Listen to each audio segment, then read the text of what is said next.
मुद्दा आहे तो गेल्या काही महिन्यांपासून महाराष्ट्रामध्ये खूप गाजतोय। विधानसभेत लोकसभेच्या निवडणुकीत सुद्धा या मुद्द्याने अत्यंत महत्त्वाचा परिणाम केलेला होता। लोकसभेत अनेक पक्षांना याचा फटका बसला होता, त्यामुळे येत्या विधानसभेच्या दृष्टिकोनातून आरक्षण हा केंद्रस्थानी असलेला मुद्दा असणार आपण पाहतोय।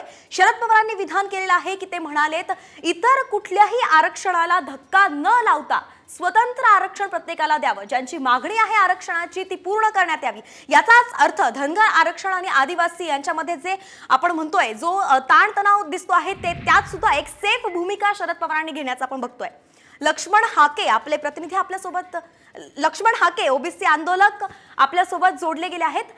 लक्ष्मणजी, शरद पवारांनी आरक्षणाबाबत मोठं विधान केलंय, कुठल्याही आरक्षणाला धक्का न लावता त्यांनी हा चेंडू डायरेक्ट केंद्राच्या गोटात फेकला। आपण याकडे कसं बघताय, आपली काय प्रतिक्रिया आहे?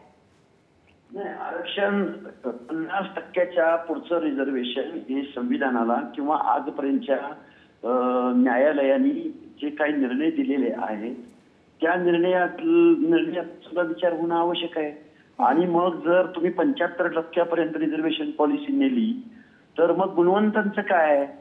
ओपन टू ऑल, म्हणजे ऑल ओव्हर सर्व कम्युनिटींचं, सर्व प्रवर्गाचं जे काही गुणवंतांचा जो काही कोटा आहे 50%चा त्यांचं काय होणार? आपल्याकडे कुठल्याही पद्धतीचं कास्ट वाईज अनालिसिस नाही।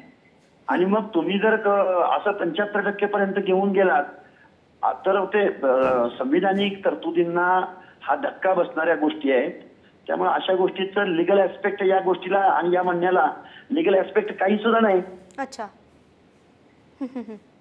धन्यवाद जी लक्ष्मणजी, आपण आपली प्रतिक्रिया साम्स टीव्ही सोबत दिली।